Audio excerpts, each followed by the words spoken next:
Hello, Kemi. I think you are muted. Could you please unmute yourself? Yes, I do see Welcome, you. welcome Thank you. tonight. Thank you for honoring us at the Next Advantage. Thank you.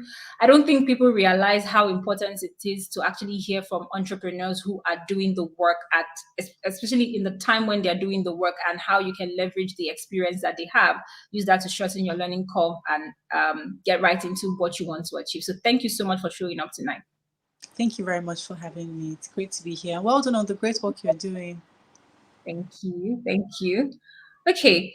So I was telling them that I knew your journey from when you started out in PR, but there's a behind the scenes story to that, and that is knowing you from secondary school. And when I put together the list and I put your name, and the team asked me who you were, why I put your name, I'm like, well, she's a phenomenal person, and actually, yeah, we went to the same secondary school at some point, so it's a bragging right to know someone who went to secondary school with doing Yeah. something amazing, and you can have her share that story with the world. So from when I knew you studied physiotherapy. Am I Yes, ma'am. right? Yeah. And then at some point you were working at Bora Communications. You founded that. Yes. And before then you were actually on Silverbed. Yes. Well, it's been an What was interesting that? journey.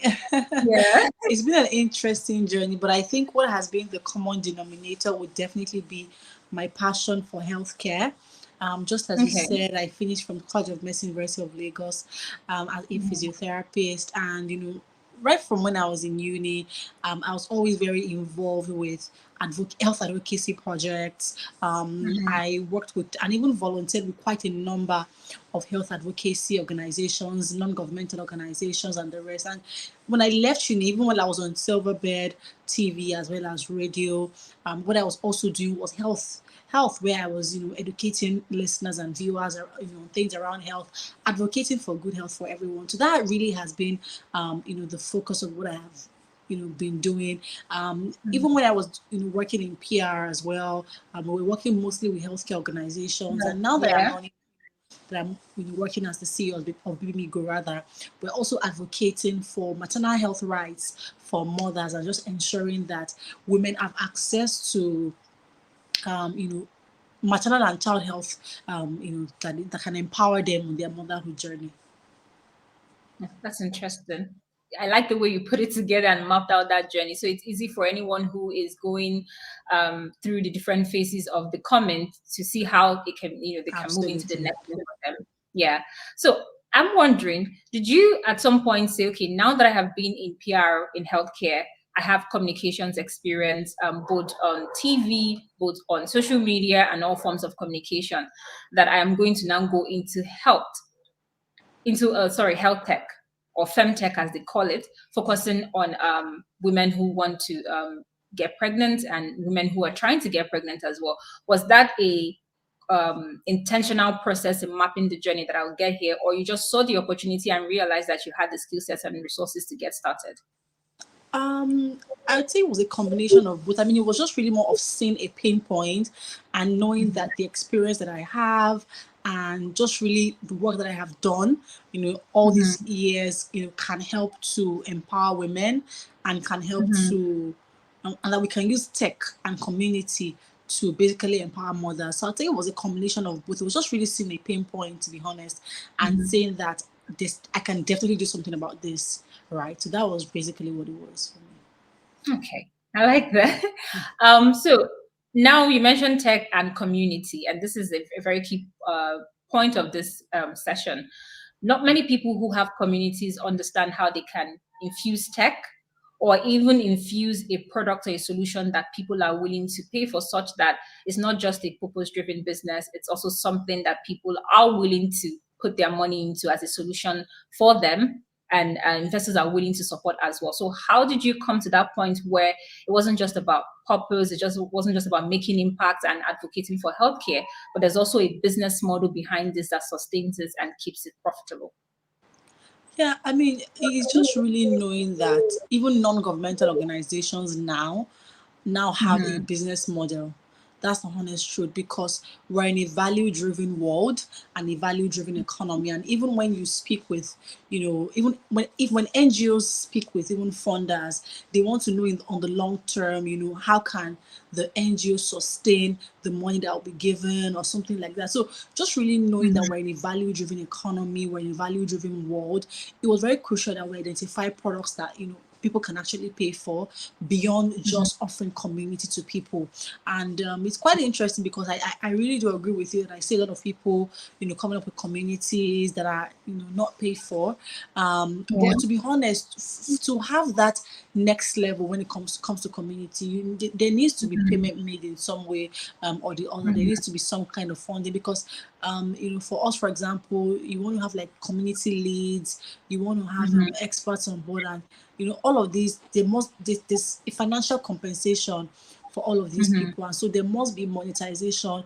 And for me, it's interesting because I'm supposed to want to be part of free communities. It's interesting to me because I love paid communities, because when I join paid communities, there's a level of excellence that I see in what is being done. And there's a level of accountability that I'm able to see and also demand from that community. Say I join a community, say for example for weight loss, right? I can expect maybe a meal plan to be sent. I can expect that maybe there'll be some exercise routine or whatever it is, right? Yeah. But when you don't, when it's free, it's just everyone can do what they like. People can get carried away with their day-to-day activities. So I definitely think that paid communities give a level of accountability, and it also allows the company and the innovator to also innovate better and further, because we can't go to the market with perspire to inspire.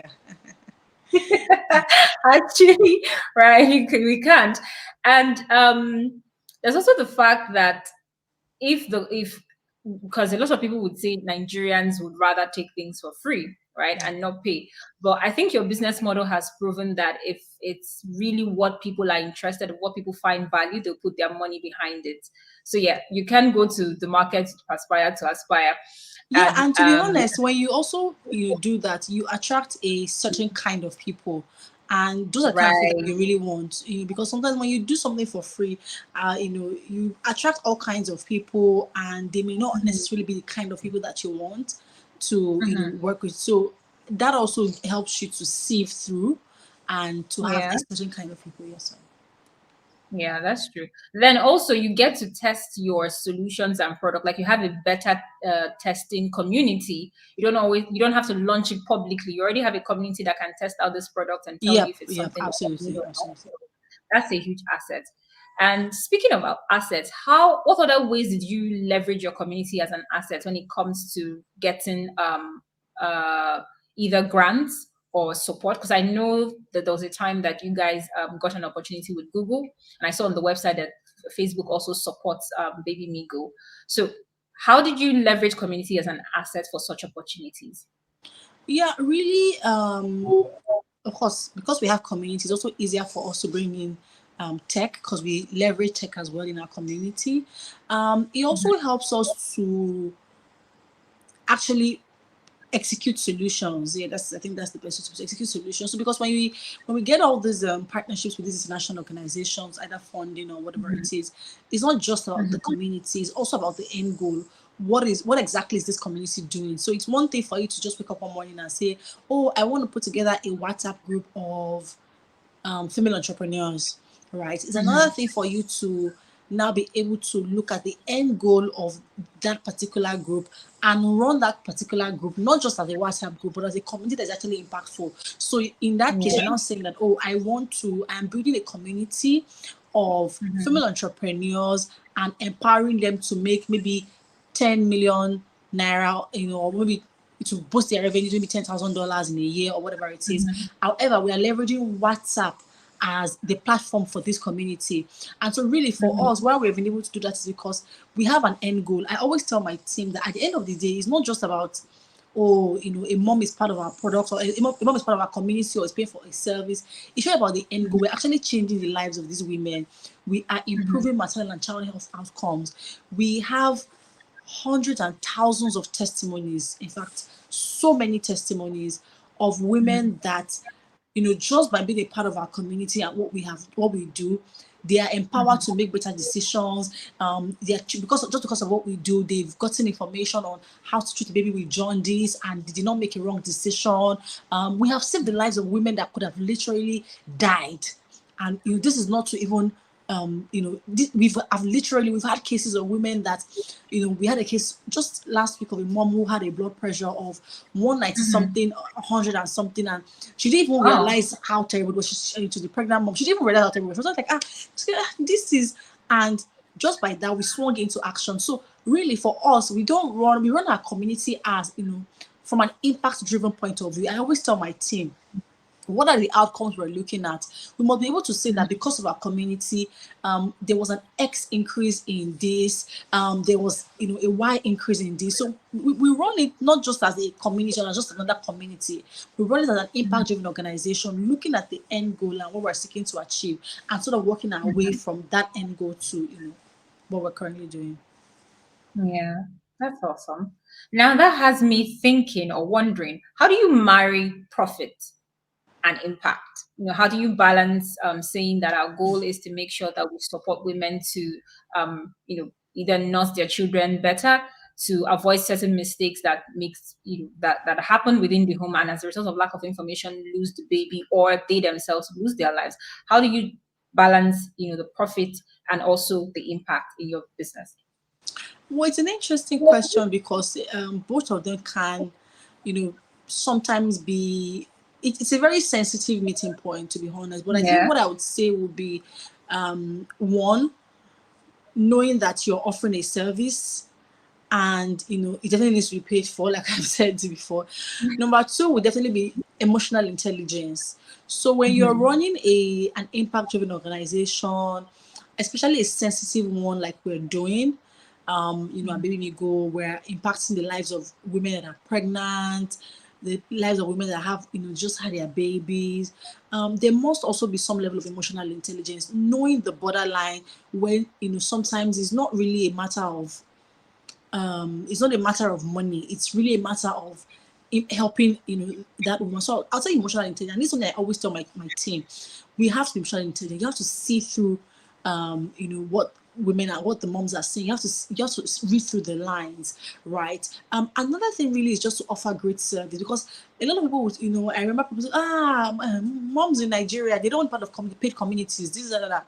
But every single day we get referrals from our moms. Our moms pay for their friends to, they gift their fellow moms, paid membership into our community. And that's really the impact of the work that we're doing and the value that we're giving. So at the end of the day, in as much as it's for people to say, oh, people don't want to pay, the truth is that when you are giving value, just 2 days ago, a mom paid for every day. To be honest, we have moms paying.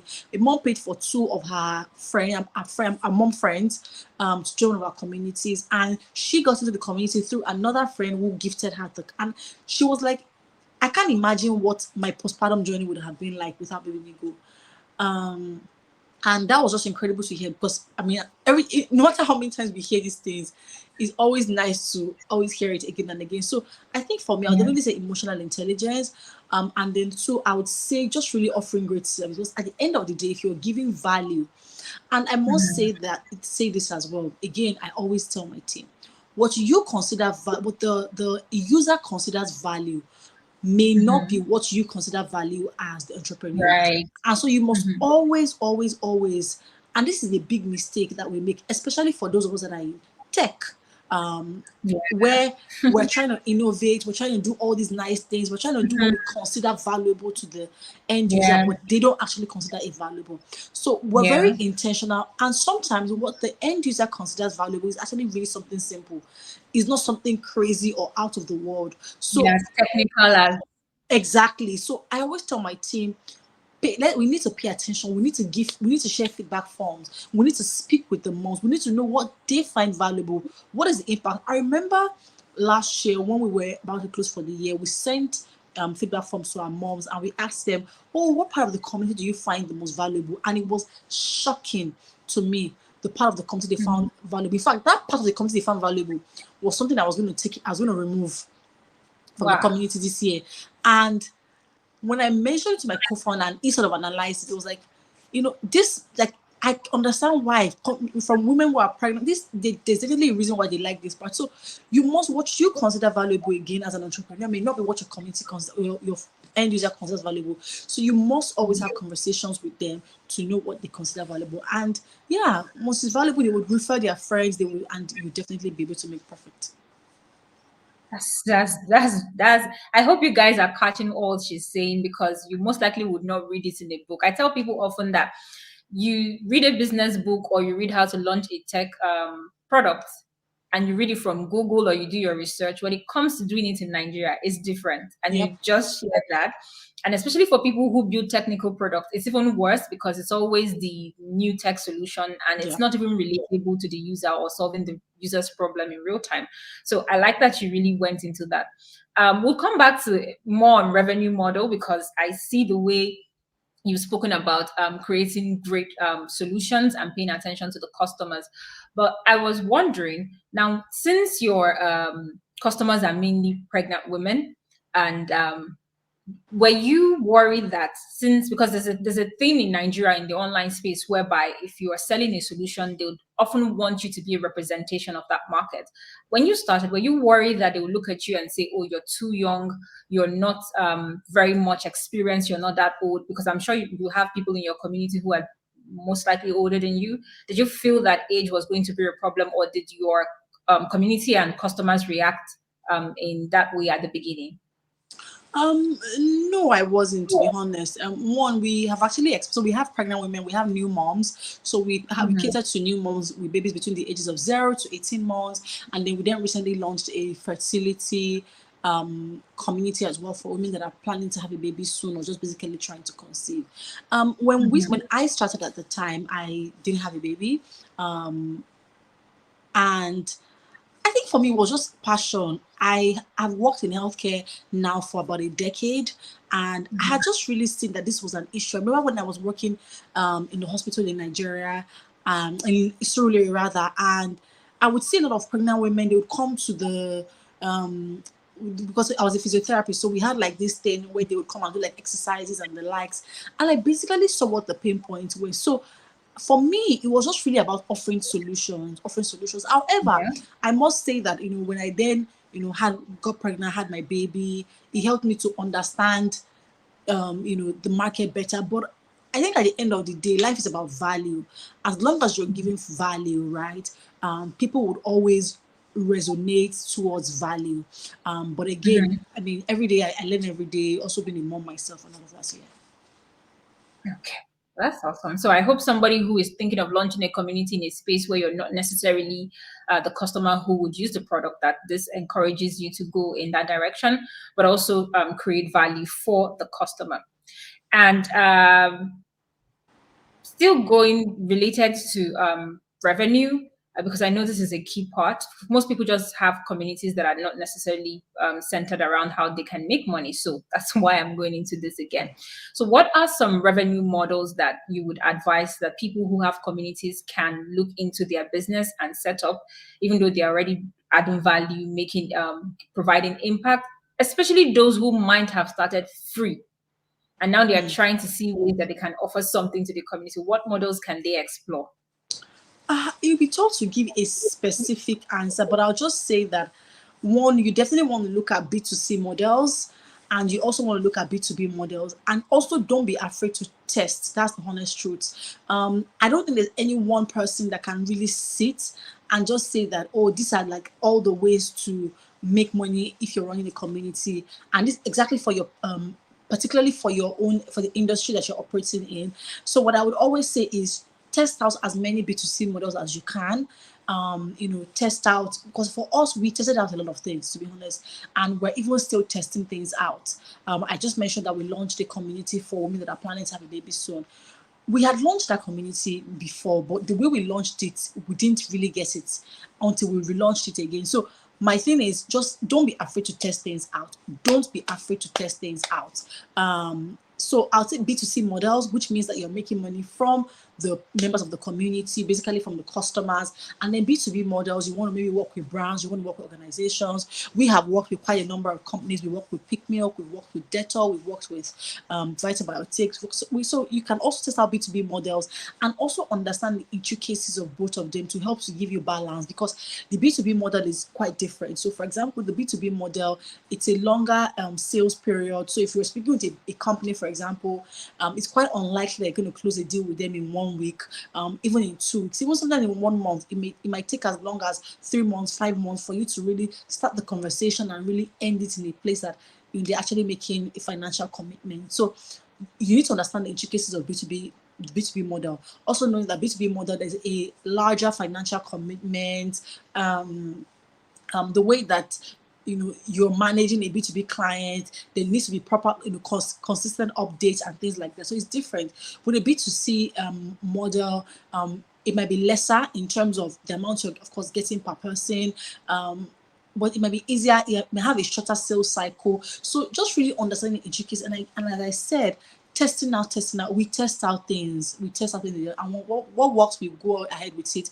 But something doesn't work, we don't dwell too much on it. We just kind of learn from it and ask ourselves, is this something that we should try again some other time? Is there really still something there, or is it something that we should just kind of put a hold on, and things like that? So I think those would be my suggestions for anyone that is looking to monetize their community. So I'll give an example. Say for example, you have a community for female entrepreneurs and you launched this and it has been free. You want to ask yourself, or maybe for example, do I want it to be that maybe we want to introduce a part of the membership, maybe a book club part of it that we paid? Do I want to introduce maybe just a mentoring session that'll be okay if everybody's in the community is free, but if you now want to have maybe a mentorship part with some high level industry expert, that part will be paid for? Do I want to introduce workshops? How my workshop be different from like other workshops? So those are some of the things that you need to look at and really find what would work for your industry. Thank you for that. I hope you guys are taking notes, because again, like I said, these are not things that you'll easily find when you are researching on how to launch a community or transform your community into a purpose-driven, scalable business. I like that you highlighted the importance of making sure that if you are offering value, that you also find a way to monetize it, and then you look at the different models that already exist, because there's really nothing new under the sun. Yep. It might just be how you look at it that makes it seem like it's strange. If you look at businesses that exist, you might find that, oh, there's a model that you can actually put in here and you can try a few to see how it works. So I would like you to speak on value proposition, because there's something you said about the end goal, what you're trying to help these women achieve. And the way you spoke about it, saving women, improving maternal care for women, for children, the way you framed it, it's different from someone just saying, oh, we have a community where we provide pregnant women information. How you promote it, how you speak about it, how you present it also brings the customers, the partners, the investors, and the rest of the other opportunities that you have coming into your business. So how can someone who has a community use storytelling, use communication skill sets to create a perception around their community such that it's a value-driven one that brings in both customers and investors alike? Well, there are different ways to go about it. There isn't one perfect way. One way to go about it, for example, will be to go to, for example, the Sustainable Development Goals, and to really look at the SDGs and say that, what I'm doing in this my small corner, what looks like just this random WhatsApp group, is there any way that is improving the is in line rather with the Sustainable Development Goals? Another way to do it is just really to do your research and say that, of all the problems in the world, what exactly is this solving? And while doing that, it's also important to speak with your customer, your consumer, speak with members of your community. Oh, since you've been in this community, what has this really helped you to achieve in terms of the bigger picture? So I'll give an example. I am part of quite a number of communities myself, and there's a particular one I am that's like health tech and stuff like that. And if someone should ask me and say, oh, why do you like to be part of this health tech community? I would say something like, oh, it really helps to maybe it helps improving my network. It helps with just those sort of things. And if the founder of the community now wants to pitch such a community, the person can say that, oh, I'm empowering I'm empowering rather, sorry, tech entrepreneurs to improve maybe their network, or improve their network, directly improving their network, because when your network improves your net worth, right? If my network is not Yeah. great, to improve my net worth, yeah. And then you can also put a figure. So another great thing with storytelling and when you are doing impact driven work is that you must put a figure. I mentioned earlier that with my team, I'm usually telling them there must be a percentage that we're sort of putting and saying that we're improving this outcome by 10%, we're improving this outcome by 5%, we're improving this outcome by 45%, because this helps to Mhm. make things measurable. They would always say that when you're looking at goals, your goals must be specific. Sorry, but yeah, I Mhm. think it's, yeah. So you must make it Yes. very smart. Yeah, it must be smart, so specific, measurable. Yeah, so you must look at all these things when you are defining, what you're doing in your community. Ooh.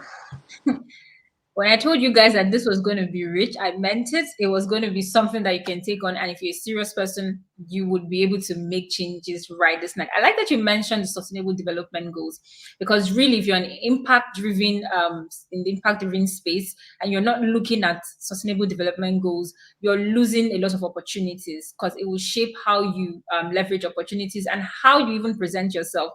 If you do a research around projects or products or companies providing solutions that tie to the sustainable development goals, you even see examples on how you can actually put your own stuff together better and present yourself better. So this can be your number one assignment. Go research the sustainable development goals and find the one that relates to your community, and how you can then research companies or businesses that are doing something already in that space and see how they are positioning, and then leverage that to get into creating something unique for your own community, because you can't just copy and paste what's already out there. Yeah. Yeah. Uh, One of the things I really like about you, Babymigo, is partnerships. I remember the first time I saw your partnership with an insurance company, and I saw another with a bank, and I'm like, this is really, really intentional. And our speaker yesterday had mentioned the importance of partnership, looking at your value chain and seeing the people that your customers go to before they come to you, and the people they go to after they come to you, because these are the people that you can connect with to either bring the customers that come to them to you, and you also take yours to them. But also, there are people you can partner with to create more solutions, richer experiences for your customers. So, can you throw light on partnerships, how you go about partnerships, how intentional you are about strategic partnerships? Because I'm definitely sure not all partnerships are very valuable. So how are you, what's the process for you selecting partners? What are you looking at? What must a partner have? Because oftentimes people who are seeking partnerships are on the receiving end. So they don't get to question, what does this partner need to have before I can actually reach out to them and consider them a worthy partner. So from the receiver's end, and from the partner you're reaching out to also come on board with you, what do you need to provide them, and what do you need to have for it to be a worthy partnership for both parties? Yeah, I think for partnership, one, I would say always start from research. Mhm. Yeah, research definitely has to be the first place to start from. You need to do your research. You need to research. Okay, say for example, you want to approach. I'll use Access Bank because we've partnered with them, before. So you want to Mhm. partner with Access Bank, and we do things around pregnancy, motherhood. We need to find out: do they have products relating to women? Do they have products that are relating to pregnancy? Do they have products that are relating to motherhood? Um, Mhm. what would value look like from our research? We must then identify what would value look like for them, right? Because when we want to Mhm. approach them with our proposition, we must approach them with something that they would consider valuable. So say for example, I'm telling you that if you partner with me, I'm going to be able to get X number of moms to maybe sign up for a financial product that they have. That would be valuable to Mhm. them. So after you've done your research, the second thing you want to identify is to know what they would consider valuable. Now, the third thing is to also outline what success would look like for you, because you don't want to go into the partnership where you have done your research, you're giving them something that is valuable, but you are not really you bringing out anything exciting, and you must be clear. And it's okay for what you consider success to you to really be anything. It can just even be visibility. It can be, what, I Mhm. just want visibility. I feel like maybe over the past 6 months, I feel like the company, we haven't been putting ourselves out there. Maybe we've been working on so many projects on the ground. I just want us to just, so you must be very clear, because what that happens, and again, to also make it measurable. So because if for example you say that what I want is just visibility, and say you have a webinar with them, right? It Yeah. means that you're going to be measuring how many people attended the webinar. What is an Yeah. estimate of people that perhaps saw the flyer or whatever it is. So I feel like Mhm. those are the three key components. One, research. Two, identifying what value looks like for them. And then the three thing is for you to be clear on what success would look like for you. So it's not just like, oh, because I think another issue is that a lot of people get excited to say, oh, I want to get into partnership. People approach us, they approach us Yeah. a lot on partnerships, especially when people approach big companies. You see Mhm. maybe a corporate, I want to partner with them, I want to partner with them. It's better for you to be investing your time doing other things than for you to be pursuing partnerships that are not really adding to your bottom line, depending on what you Yeah. consider to be your bottom line. So yeah. Mhm. Oh, okay. Now, on visibility, you spoke about that, and you are very experienced in communications. Um, what and I see that you do have not just local but international visibility as well. What strategies have you leveraged in order to put Babymigo and you yourself as a CEO on the front line when it comes to the solution you provide in the parenting space in Nigeria? And also saw that sometime, I think it was sometime this year or last year, that you guys launched a solution for UK moms.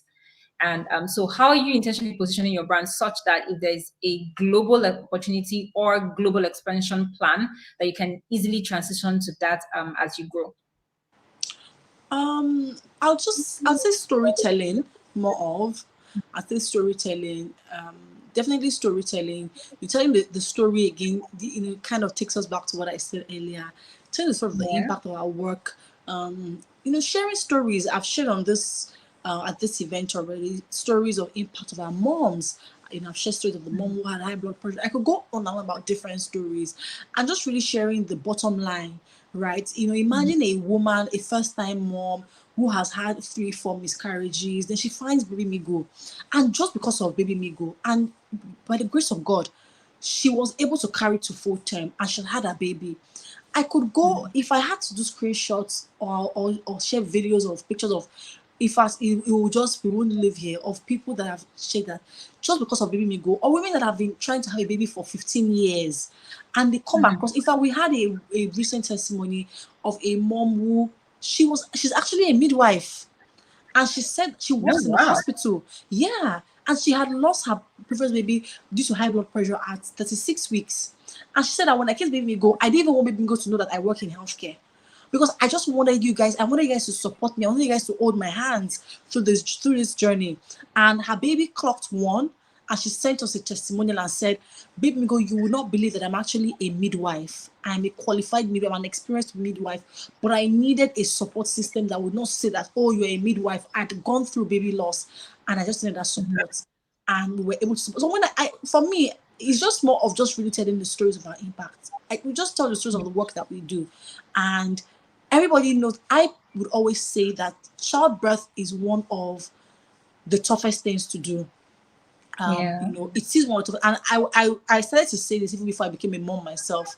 And when I became a mom, I realized that indeed it's really one of the toughest things to do, right? So to really be empowering moms on a journey where lives can be easily lost, on a journey Mhm. where babies unfortunately pass, I think it's something that a lot of people want to hear across the world. And I think for me, I'll just encourage anyone listening to, like I said, what is the end goal? And that's what you should be communicating. You shouldn't just be saying, oh, I have a WhatsApp group for entrepreneurs. No, I am empowering entrepreneurs to X, Y, and Z. And for us, because we know what our end goal is. Our end goal is maternal and child care. Even when we build our syllabus, when we build our programs, when we build our community activities, we build it centered around our goal. You wouldn't see us doing things that don't concern us, right? We focus, this is our goal. Moms come to us because they want improved maternal and child health outcomes. And so, I mean, today I was just speaking with one of my community managers, and we had like this very long call where we're like kind of reviewing our syllabus and saying, what have we covered? What do moms need to hear? So we do everything based on, if someone they come to Migo because they want to have better outcomes when it comes to their health as a mom as well as their child. Yeah. What are the things that Yeah, we should be doing? Are we reviewing birth plans? Are we, so those are the kind of things that we sort of focus on. that's awesome. And how did you sell this vision to your team? Because you just mentioned your community manager who is well aware of the vision and they understand it when you're saying. So another thing for most community managers, especially the few that I know, is it's just them and maybe a few volunteers every now and then. How do you make that transition where there's a team member who understands that, yes, we are focused on impact, we're also focused on profit, and for that reason, you have to carry this vision the way I carry it? How do you get your team to buy into the vision and commit in delivering the results and goals that you have for Babymigo? Well, I tell them just things similar to what I've shared on this call. And in addition to that, I also share the reality of where Nigeria is. Nigeria is the fourth worst country in the world to have a baby. So I remind them that when they are going about their community activities, they are not just working, you are actually impacting lives. So, like, they don't want to go because they know that I'm not just working, there's there's something meaningful to what I'm doing. And at the end of the day, every human, the bane of our existence as human beings is that we want to be part of something meaningful, right? So I'm constantly reminding them, even when we come on maybe Monday team meetings and they share, oh, what I'm going to achieve this week, what I achieved last week, this, that, I remind them and I'm like, thank you guys so much for the work that you're doing. It's not about just even just, oh, what you're doing, this, what you're doing last week. It's about the fact that mother lives of women are transformed just because of what you're doing, just because of you going about your community activities, just because you're putting together classes for women on pregnancy. They are being empowered. So I remind them constantly, right, of the vision. I remind them constantly of the impact of the work, that they're not just working, you're actually doing. This is the results of this is the impact of what you're doing. And I consistently say it because it's not like you just say it once and I expect that they will they'll keep remembering. So you must say it over and over again for it to be impactful. Yeah, repetition will Yeah. definitely make it stick. Absolutely, absolutely. Now, if your team carries the vision and they are communicating actively, how do you also keep the customers, the community members engaged as you scale? Because when you have a community of 1,000 people, or let me even go to a lesser number, maybe 100 people, and you actively check in on them, you actively provide them support services. But as you start to scale with 1,000 and more than that, it might become more demanding. So how do you ensure that as your company continues to grow, that members of your community, because your solution is one that, let's say a mom to be comes to you and is trying to get pregnant and going through that preparatory phase, and they plan to have maybe 3 to 4 kids. For that entire process, they would stay with your company and keep being part of your solutions. So how do you ensure that throughout the life cycle of the customer, that you keep them engaged and they keep returning to sign up for your services and also get value? Um, One, leveraging tech. Definitely Okay. has to be leveraging tech. There's so many tools. Something as simple as building your community calendar on a Google Calendar that allows you to look at the overview. There's several tools like Notion. I mean, there's just so many tech tools that you can leverage to make life easier. Also automations. You can also look into a lot of automations, right? So I'll say tech and automations. I would also say not being rigid and not being stagnant. The truth is that as your community grows, as your impact grows, you need to constantly review your processes. Like just yesterday, we reviewed our onboarding processes. So it's a Mhm. company. I think that's important to mention. It's not just a community. Like you're running a company, Yeah. there must be processes, right? So Mhm. just knowing that, as the community grows, I need to do more, I need to do better, we need to bring this Mhm. in, we need to, you're constantly innovating, just as, I mean, Yeah. as a company, right? So I think those are like the things that we do. We're constantly looking at it. What can we do better? If this happens, do we have a contingency plan? Looking at express, like every week we look at things that took place in the community. What are we learning from it? Is there something? Mhm. Do we need like a so we like for example for us we have guidelines, community guidelines. We have Yeah. policies that we share, for members to adhere to our policy, and the implication of not adhering to our guidelines and our policy, and all these kind of things are things that she must constantly innovate. And yeah, you just learn by you grow by innovating every day, really. Yeah, awesome. You mentioned technology integration, and I think with the tech tools you mentioned, Notion, Google Calendar, it's pretty simple. I mean, for anybody who is willing to pay attention and sit down, figuring out how to use these tools. So, is it a case where you don't necessarily, where you're saying you don't necessarily need like the sophisticated technology that most founders will go for? Because I often tell founders that come to me for go-to-market strategies and solutions that the Nigerian market is not as sophisticated as we think it is when it comes to using technology. When we quote the numbers and we say, oh, everybody's online, they are not really looking for sophisticated tools. Sometimes it's just a simple solution that solves their problem. That's what they are looking for. So, are you saying that the simpler the tools, in the case of running your business, the better for the customer when it comes to experience?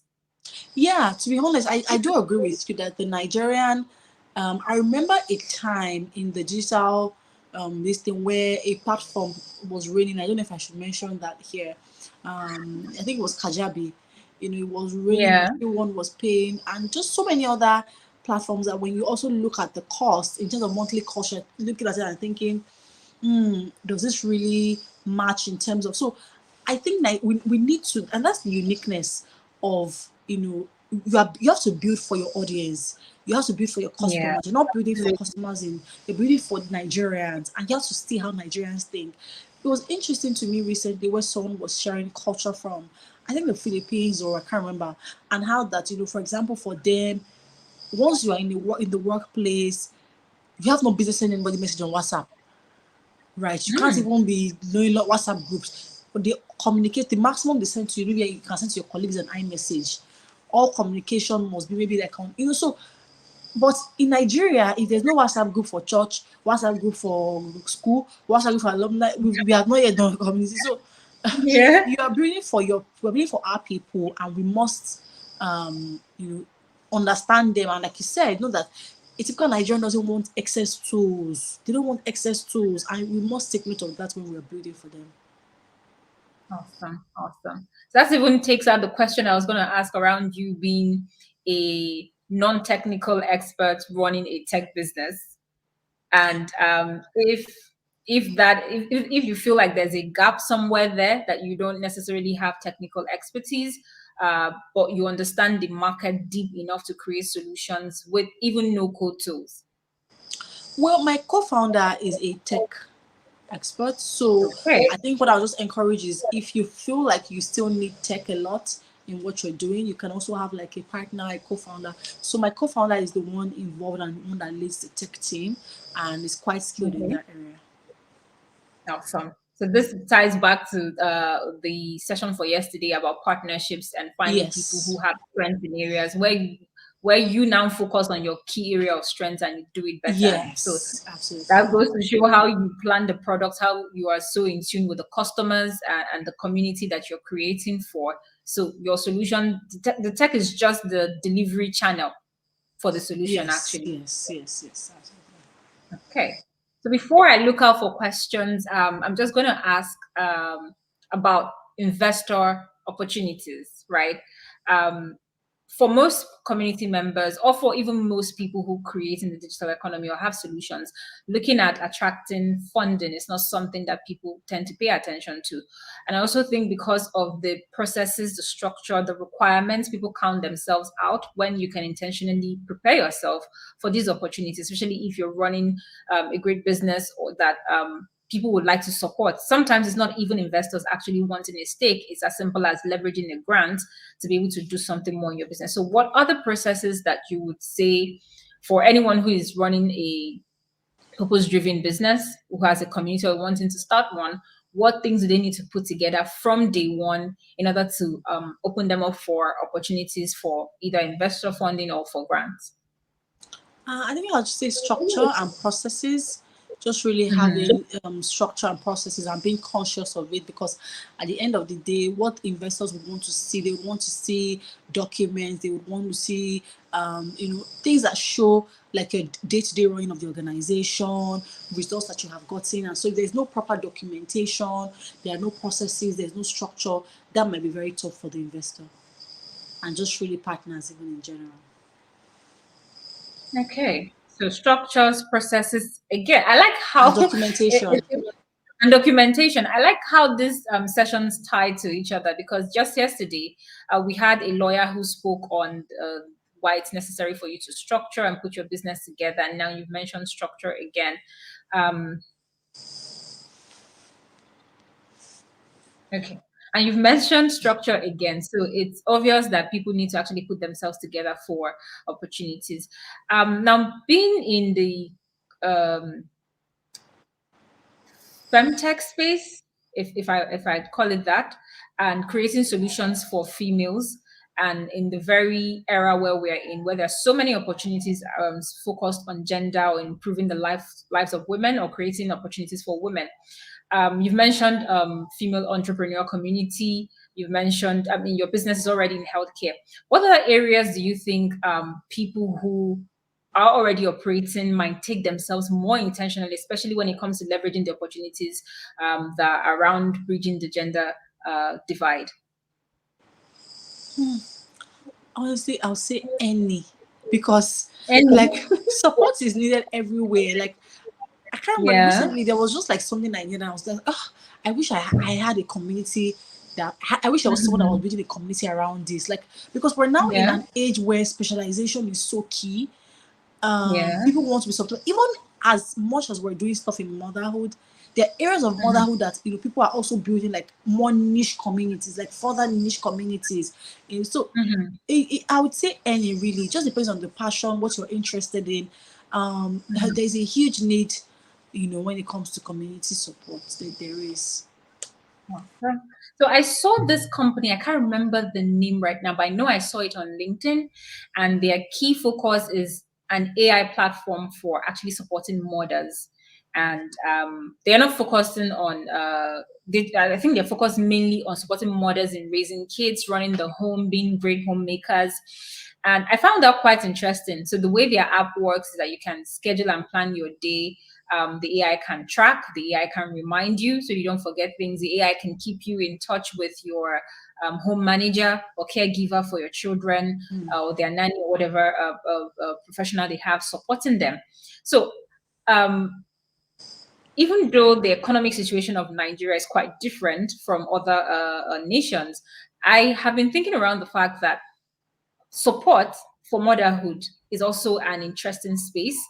And since you're in the space already when it comes to motherhood, how do you see AI being useful and I'm saying this with knowing that Nigerian audiences or customers are not necessarily the most sophisticated, but I think with the way they've appreciated using AI for image generation, for text generation, that there might be some value there when it comes to plugging it as a solution into different community-based business using yours or any other products within the parenting or motherhood space as an example. Yeah, I definitely think so. I mean, motherhood is one aspect of life where there's no holiday, right? Most of the time, even when if you drop your baby or your kids in maybe with the grandma or something, your Mhm. attention is still there. It might still call you. So, I think motherhood is, if there's even any area that needs as much support as possible, I would definitely say that motherhood is one of them. So I definitely think there's a space for building AI tools that would support mothers on their journey. It can be supporting mothers in general. It can be supporting mothers across different niche areas, maybe working moms, stay-at-home moms, entrepreneur moms. So there are different. There's definitely a need to leverage AI to support moms. I would definitely highly recommend that. When you spoke about culture, the Philippine culture when it comes to work, and how that is different from what we know in Nigeria when it comes to community or how to use WhatsApp rather. Um, Understanding the culture of your audience, this is, I feel like the way you spoke about it intimately, you understand the culture of a Nigerian mom or a Nigerian young woman who wants to have babies and isn't there yet, but preparing to, right? So what measures or metrics have you used to keep gauging the culture of people? And I like that you mentioned this, because oftentimes the culture of the Nigerian is not really highlighted when it comes to building the customer psychographics, or mapping out your customer avatar. Oftentimes we just take the template of what exists outside Nigeria and then we put it out there, and it never really works. So I'm a huge fan of digital culture. And that is how technology is shaping our lives, shaping our outcomes, and how we behave. So, with your company and having to understand the way people in your community behave, the way mothers actually behave, um, what would you say are the key metrics you look out for or you track when you're studying the culture of your key customers? Uh, well, I think the first thing would really be just talking to them. Really, for me, Okay. I'd say it's just talking to them, and it's either by giving a feedback form. It can be actually having conversations with them, like reaching out to maybe on chats with them, calling them. We actually had cases where we've actually gone to a few of them's houses to speak with them. Mhm. So I would definitely Mhm. say interacting with them, speaking with them. You can never go wrong with speaking with your consumers. You can never go wrong with them. That's how you understand them. That's how you understand their pain points. That's how you understand their culture. And paying Mhm. attention. That's why I say emotional intelligence and reading between the lines. When people say Yeah. something, you kind of understand, okay, this is a pattern for us. I remember recently we were talking about female genital mutilation. It was quite interesting to hear some of the Yeah. insights of some members of the community. So you really just need to pay attention, listen, and again read between the lines. Okay. Okay. A lot of listening to the community, a lot of conversations to be had. So I'm just curious. You have these conversations with them in a pool format, or you open a conversation and customers and the community members join you, and they give you feedback, or you create like a survey form and then they fill in their questions, or they fill We in do the answers both. to the We Okay. do both. We actually So that's do. pretty much very hands-on. Yes. So we do both. We do both. Yeah, we do both. Survey forms. We also do. Mhm. Just opening up a chat about something and just really get. So just really depends on what we're trying to do, because sometimes the survey forms, responses can be rigid. Whereas maybe Mhm. the responses that you need to a particular subject area is something that is more relaxed. So it just really depends on what we're trying to engage and get feedback on.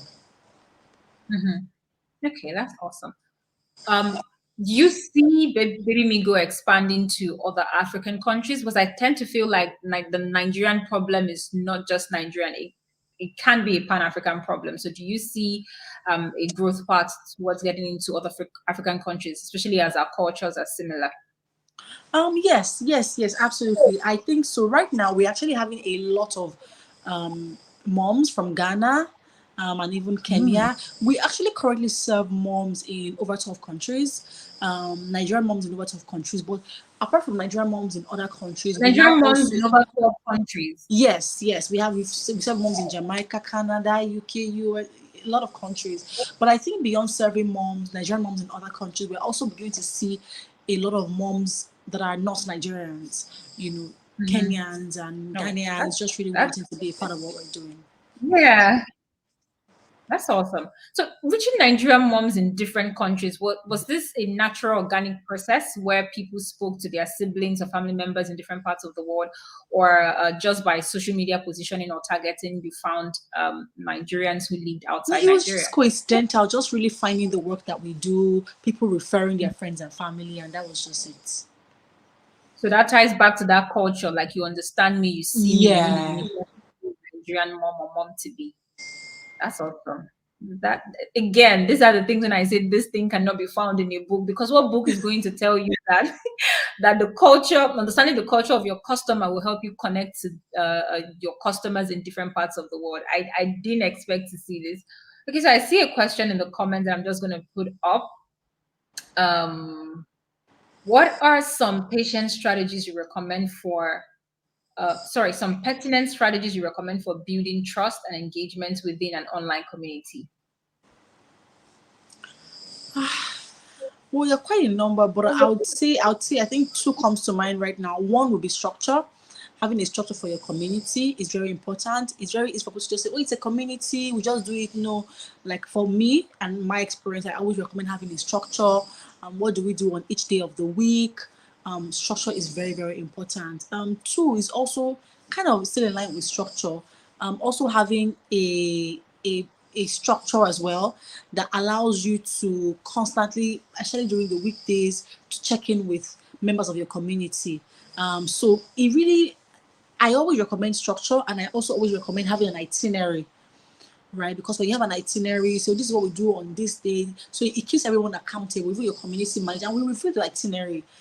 Is the itinerary is not rigid. Okay, we've worked with this itinerary. This itinerary is it working? What do we need to include? Do we need to bring in activities around a particular time of the day? Is there a way we're delivering our community content that is not right? Should we leverage more of polls? Should we leverage more of videos? What creative ways can we leverage it? So I'll definitely say structure. Is very crucial. Okay, so everybody, it is structure, storytelling, structure mainly because structure just makes it easy for you to access so many opportunities. And the good thing about structure is you set it up and you keep improving. You don't necessarily have to do it from scratch again. This has been an insightful session, even for I, who is not necessarily in the space. It's been and one of the things I like about the way you shared all the insights is that it's something you can apply to your business. And even for businesses that are not necessarily building communities or have communities, but can see how they can use the community model to actually test their product, build a connection with their customers, and understand the deeper culture of their customers enough to actually build products and solutions that they truly want and would like to use. Thank you so much, Kemi, for sharing this insights with us. Do you have any last words or things you'd like to say to our audience I joining mean, just to tonight? encourage everyone that being a community can be, it can be a lot to it, but just really to encourage you to just know that you're impacting lives, you're helping people, and community support is definitely part of the future. In as much as we're bringing in AI and robots and all these things, people would always Mhm. crave that human to human connection and interaction, and so keep doing the amazing work that you're doing. Thank you so much for having me. I had an amazing time. Thank you so much for joining. My regards to every member of your support group, and I mean your family that allowed you join us tonight. It's been a All pleasure right, having you join us. take care. You too. So, ladies and gentlemen, you heard Kemi, and the insight she shared is really, really something interesting and something you will not find in the pages of a book, because something as simple as understanding the culture is a huge differentiator for your business. And as she said, AI is here, but it's not necessarily going to take over everything. There are still experiences that are going to be created, and by my calculations and my research, such experiences will even be more expensive because things that are automated will just become cheaper and humans will keep craving human experiences, or it will now become luxury experiences. So if you're running a community, don't think that because yours requires creating deep experiences that it's not scalable or it's not valuable. It just means you need to think differently. And by joining this session, I hope that you've gotten insight on how you can think around your business, your solution, your purpose driven ideas that you're presenting in the digital economy in whatever industry or sector you are in: entrepreneurship, healthcare, farming and food. There are so many of them. Wherever you are playing from, I hope that this night has given you a strategy that you can use to transform the community you have now or the community you're trying to set up. There are so many areas where I think community can come in, and I wouldn't want to go into this because it's another teaching and conversation. But there's so many communities that can be built within the Nigerian space, and if anything, Babymigo has proven that people will actually pay for things that they need, or things that they are interested in. And if you have a community model, it wouldn't take you anything. You can actually test the product that you're about to launch to see if it will work. So, thank you so much for joining tonight. It's been an amazing experience. I've had the privilege of being your host for tonight, and I appreciate Kemi for joining us, and thank you for giving me your time tonight. I will see you same time tomorrow by 8 p.m. where we go into the final session, starting with how to build systems for your business. I will be taking that session, handing you the systems that you will need to set up your business to run efficiently. I wanted to add without you, But there's only so much you can do if you're outside your business in the beginning phases. But there's a level you scale to, and you might not need to be present every day in doing the work. So I'll show you the systems for your business, and we'll have Caesar share how you can monetize your vision, how you can sell to the customer from day one. We've talked about getting funding, getting partnerships. There's also the great opportunity in creating customer-backed funding from day one. And customer-backed funding is type of funding where your customers are willing to pay for the product. And because they're willing to pay and pay at scale, you're able to use that to sustain the business until you get to a profitable state. So thank you for joining tonight. I will see you tomorrow, same time, same station. If you're in the community, you would get the links via email. You get them as well and you join. Good night, and thank you for being here. See you tomorrow.